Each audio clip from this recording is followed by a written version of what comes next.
Israel and Hezbollah conflict at risk of escalating. Russia deploys large troops and control more villages in Donetsk. Gay and Fatherland Front, a term of housing for poor households. You're watching today's news on NTV. My name is Nguyễn Thương and I will be your guide through today's latest update. Russian Ministry of Defense stated that its forces have pulled out Ukrainian troops and continue to control more villages in the Donetsk region after overwhelming attack on Ukraine's defensive line. These villages are located close to Avdiivka, the city seized by Russian force in February 2024 after a prolonged battle. This recent victory is one of Russia's largest achievements in the conflict with Kiev. Ukrainian President Volodymyr Zelensky called the situation in Donetsk as extremely challenging. Ukrainian military also said that Russian troops have scaled up intensive attacks on targets around the city of Pokrovsk, a strategic supply route for Kyiv. Yesterday, the US government announced 2 arms aid packages to Ukraine totaling up to $1.7 billion, with the first $200 million military equipment package set to arrive in Ukraine soon. The rest, aiming at enhancing Kiev's air defense capabilities, is currently in the procurement process and will take longer to reach Ukraine.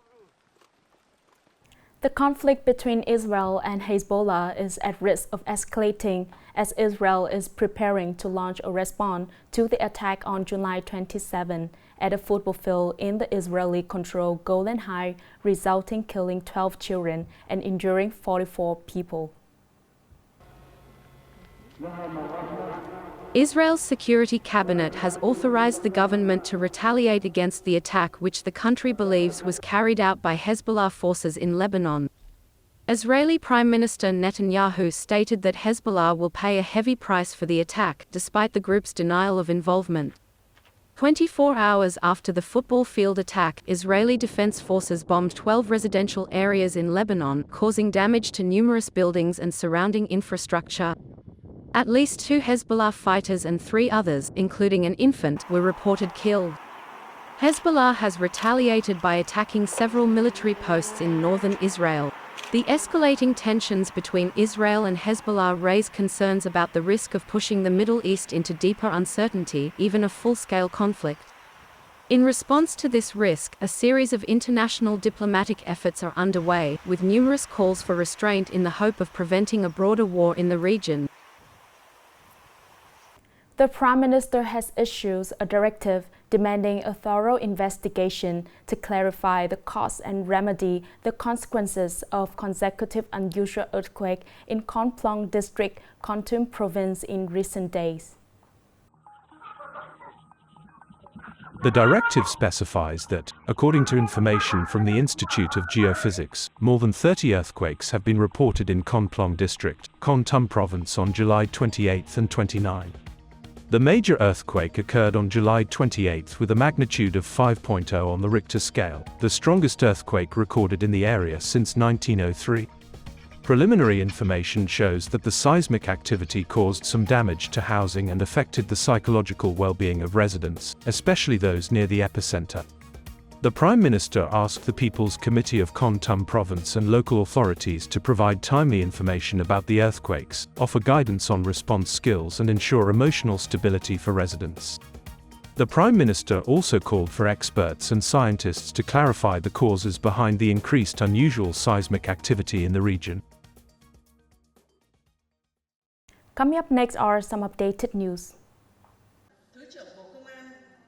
This morning, the 30th of July, the Ministry of Public Security, in coordination with the Central Committee of the Vietnam Women's Union and the People's Committee of Lao Cai Province, launched ceremony for a campaign against human trafficking in response to the World Day Against Human Trafficking and National Day for Preventing and Combating Human Trafficking on July 30, 2024.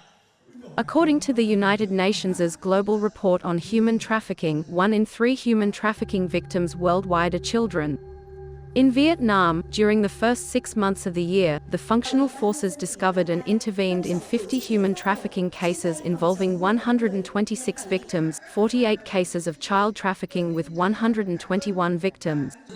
Under the theme, No Children Left Behind in the Fight Against Human Trafficking, the Vietnam Women's Union will continue to strengthen cooperation with the Ministry of Public Security, relevant ministries, localities and international organizations to enhance the quality and effectiveness of anti-human trafficking activities. Gayen Province has recently approved the adjustment of the construction plan for the Cua Lo Deep Water Port project with a total investment of nearly 7.325 trillion Vietnamese dongs. Accordingly, the province will build 3 docks with a total length of 800 meters, along with a port hinterland covering an area of 32 hectares and supporting infrastructure, including a 1,550 meters long wave breaker, a connecting bridge to the dock, a ship channel, turning area and ship anchorage. The project will be implemented in the northern part Pier, Ghi Thiet Commune, Ghi Loc District, connected to the Southeast Economic Zone to meet the need of exporting and importing goods for the socio-economic development of Gayen Province and its surrounding areas. The Ministry of Education and Training announced that the Vietnamese national team participating in the International Chemistry Olympiad ICHO 2024 in Saudi Arabia achieved a remarkable victory with 3 gold medals and 1 silver medal. With this result, Vietnam ranks second out of 89 participating countries and territories from across the world. Vietnam shared second position with the United States and standard only behind China team. This year's achievement continues Vietnam's impressive track record in the ICHO competitions. With a total of 20 contestants from 2020 to 2024, the Vietnamese team has remarkably secured 20 medals, including 17 gold and 3 silver, consistently ranked in the top 3 countries by number of gold medals.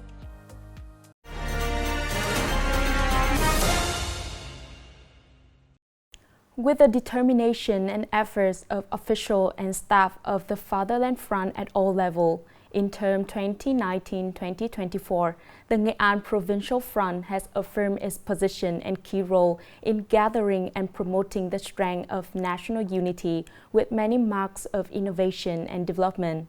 More special is the term with the highest number of poor households moving into new houses, with 30,385 houses having been newly built.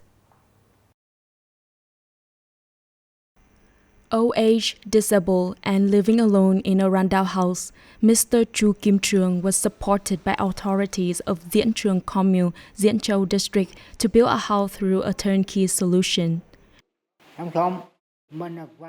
Thanks to the provincial, district, communal authorities and neighborhood friends in the hamlet, I have a spacious and beautiful house now.